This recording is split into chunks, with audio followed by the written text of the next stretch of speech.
Myself Sarita Chaudhary, TGT Science teacher from St. Joseph Public School, Tonk.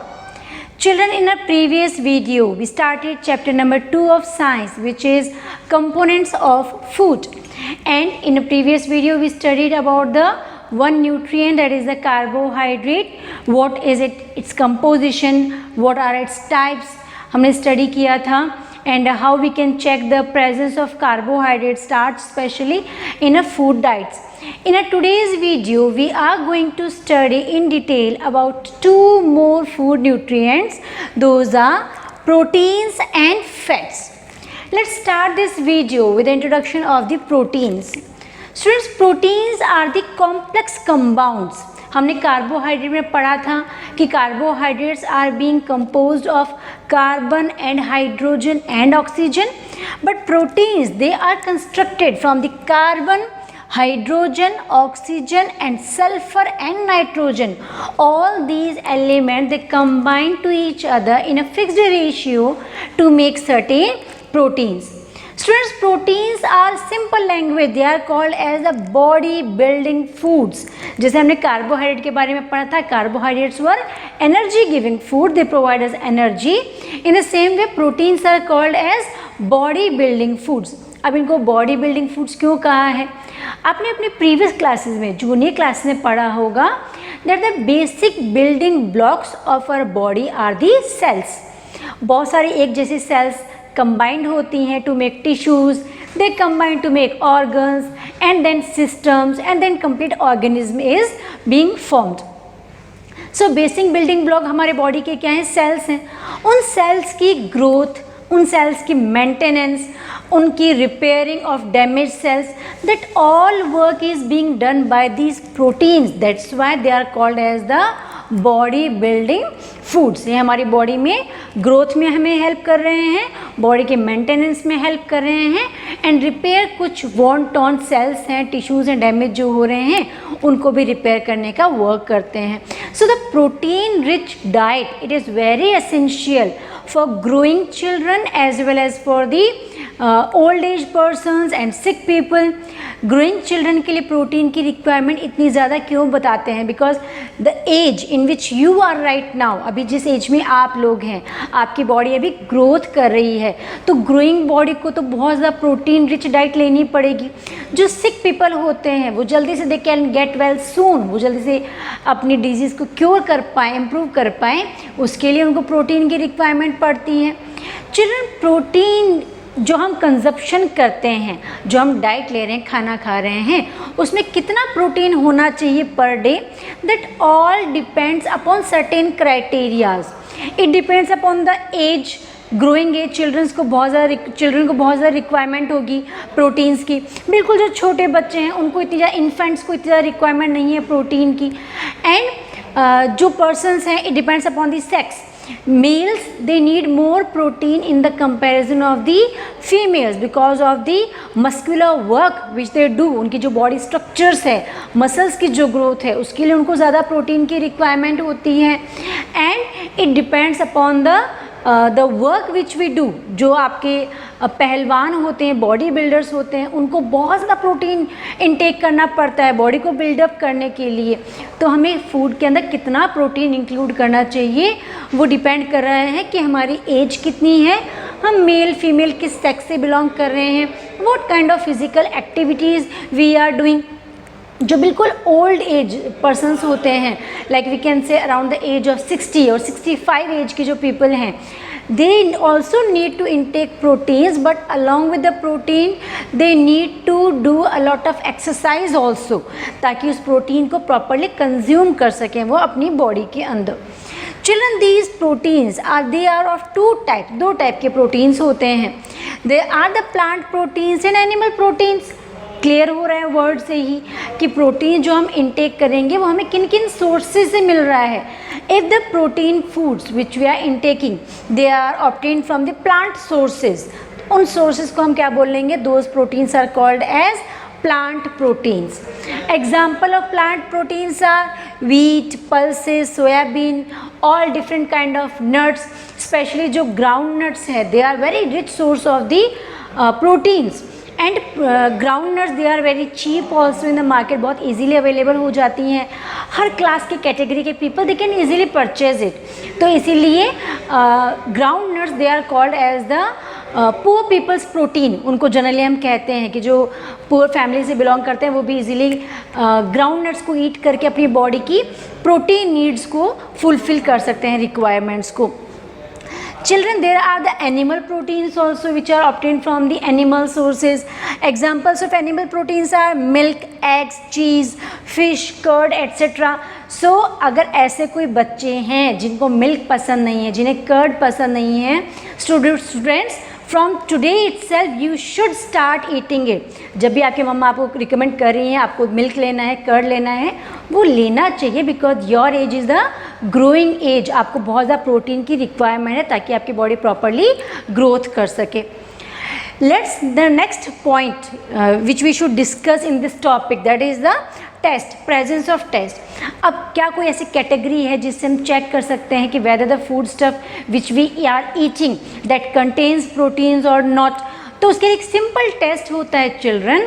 What we need to do, हमें food stuff, जो भी हमारे पास food item जिसका हमें check करना है प्रोटीन, उसको हमने लिया, उसको हमने या तो स्मॉल पीसेस के अंदर क्रश कर लिया है, बिल्कुल मैश कर लेंगे उसको, एंड उसको एक टेस्ट ट्यूब में ले लिया, राइट। उसमें थोड़ा वाटर मिक्स करके उसका सॉल्यूशन प्रिपेयर कर लेंगे, dilute solution, and then we will add in that test tube 2 drops of copper sulphate. Copper sulphate solution है, उसकी 2 ड्रॉप्स डालनी है उस टेस्ट ट्यूब के अंदर, and along with that we will add 10 drops of caustic soda, जिसको हम sodium hydroxide chemical language के अंदर कहते हैं।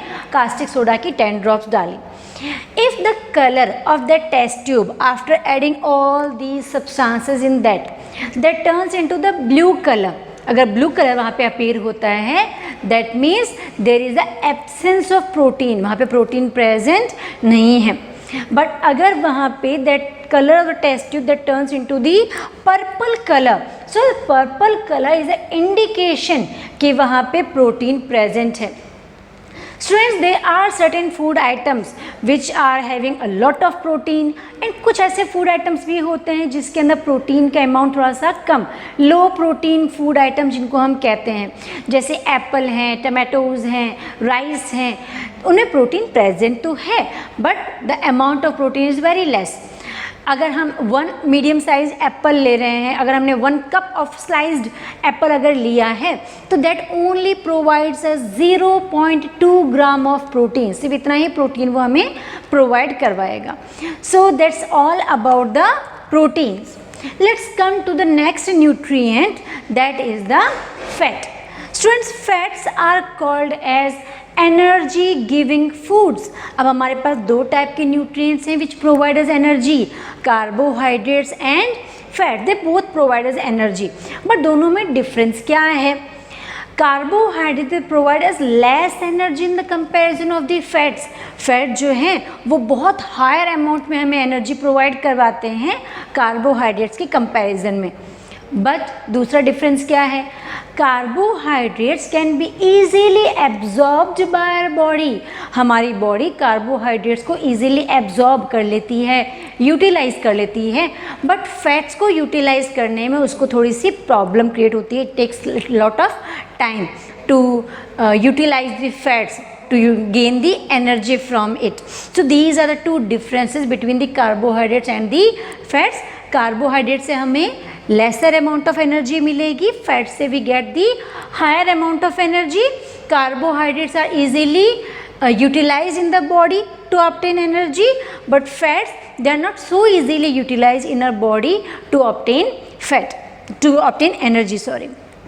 Students, next topic comes what is the importance of fat. अब हम फैट की बात तो कर रहे हैं, इस फैट के हमारी बॉडी के अंदर इम्पॉर्टेंस क्या है? बहुत सारे सोर्सेज होते हैं जिनसे हमें फैट मिल रहा है, जितने भी मिल्क है एंड ऑयली सीड्स जो होते हैं they are the sources of the fat. Butter है, घी है, they are the sources of the fat. So बात करते हैं what is the importance of fat.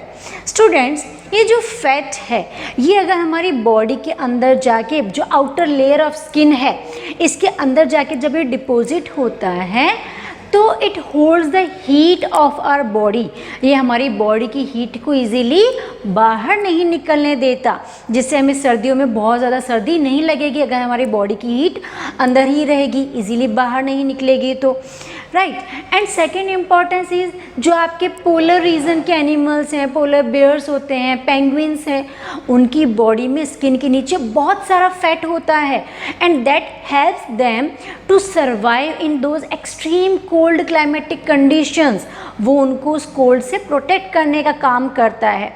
This fat also works as the cushion for our body. Cushion मतलब क्या है, ये हमारी बॉडी को जो बाहर के शॉक्स हैं, कोई इंजरीज हैं, ऑल ऑफ सडन कहीं भी जर्क लगता है, झटका लगता है, उससे हमारी बॉडी के इंटरनल ऑर्गन्स को प्रोटेक्ट करने का काम करता है। So these are the importances of the fat. Next topic हम डिस्कस करते हैं स्टूडेंट्स यहाँ पे, टाइप्स ऑफ फैट। अब फैट के भी 2 टाइप्स होते हैं, there are the good fat category substances and there are the bad fat category substances. अब गुड फैट हम किसको कहेंगे? गुड फैट मीन्स वो फैट जो हमारी बॉडी को एनर्जी तो प्रोवाइड करवा ही रही है, but along with the energy it helps our body to fight against the severe diseases like cancer, उससे फाइट करने में हमारी बॉडी को हेल्प करती है। Those kind of fats are called as good fat children. Then what the bad fats are, bad fat क्या होता है? बैड फैट वो फैट की कैटेगरी है जो हमारी बॉडी में यूटिलाइज होने की बजाय it deposits in our body, हमारी बॉडी में जाके इकट्ठी हो जाती है, कलेक्ट हो जाती है and it creates the heart problems, heart diseases in the human beings. So that category of fat is called as the bad fat. एक सिंपल सी बात है यहाँ पे कि how much amount of fat should be consumed by our body, हमें कितना fat का इनटेक करना चाहिए, कंज्यूम करना चाहिए। तो अगर आप if we are intaking the fat in the limited amount तो वो हमारी बॉडी में यूटिलाइज भी हो जाएगी, it will provide us our body energy also, बहुत सारी और भी हेल्प कर रही है। But if the fat is consumed in the excess of amount, बहुत ज़्यादा अमाउंट में अगर आप फैट का कंपोजिशन कर लोगे, then students you will turn into the गोलू मोलू किड्स, बिल्कुल मोटे से हो जाएंगे। ओबेसिटी जो प्रॉब्लम होती है that creates in our bodies because of the excess of consumption of the fat. तो हाँ, हमें मिल्क है, जो भी अदर बटर है, घी है, we should use them, oils हमें यूज़ करने चाहिए but they should be use in the limited amount. बहुत ज़्यादा ऑयली स्टफ़ जो है हमें यूज़ नहीं करना चाहिए because it can turn into the obesity. बात करते हैं how we can check the presence of test in the food items, कैसे चेक करेंगे? तो फैट्स के प्रेजेंस को चेक करने का there is a very simple method and that method is कि we can take a paper, हमने एक पेपर ले लिया, फ्लैट पेपर लिया, जो भी हमारा फूड स्टफ़ है जिसमें हमें चेक करना है कि वेदर इट कंटेन्स फैट और नॉट, उसको उस पेपर के अंदर हमने फोल्ड किया and try to crush it, उसको बाहर से हैमर से या किसी सॉलिड सब्सटेंस से हिट करके स्मॉल पार्टिकल्स में क्रश करने की कोशिश करेंगे। But we need to take care that our paper don't turn out, हमारा जो पेपर है वो फट ना जाए, जिसका थोड़ा सा ध्यान रखना पड़ेगा हमें। जब वो अंदर का फूड स्टफ अच्छे से क्रश हो गया, we can open the paper piece, remove that food stuff, उस पर से फूड स्टफ को रिमूव कर दिया and try to watch that paper in front of the light, कहीं पे लाइट का सोर्स है उसके सामने रख के इसको पेपर को हमें चेक करना है। If there is a translucent patch visible, अगर हमें ट्रांसल्यूसेंट, थोड़ा सा हल्का सा ट्रांसपेरेंट नहीं कह रही, I am talking about the translucent, जिसमें से पार्शियल लाइट बाहर आ सकती है, दैट इज़ कॉल्ड ट्रांसल्यूसेंट। तो अगर हमें ट्रांसल्यूसेंट ऑयली सा अगर पैच दिखाई देता है उस पेपर के ऊपर, it proves that the food stuff contains the fat. अब ऐसा भी हो सकता है कि जो हमने फूड स्टफ लिया था उसके अंदर थोड़ा सा वाटर प्रेजेंट हो, तो उस वाटर की वजह से भी पैच क्रिएट हो सकता है उस पेपर के ऊपर। So for that we can make sure to let dry the paper for a while, उसको सूखने देते थोड़ी देर के लिए। आफ्टर ड्राइंग अगर वहाँ पे वाटर स्पॉट होगा that will evaporate, paper will get dry, but if that is a oil patch that is not going to dry, that will remain over there, तो हमें वो ट्रांसलूसेंट पैच वहाँ पे दिखाई देगा। तो that is the indication of the presence of fat.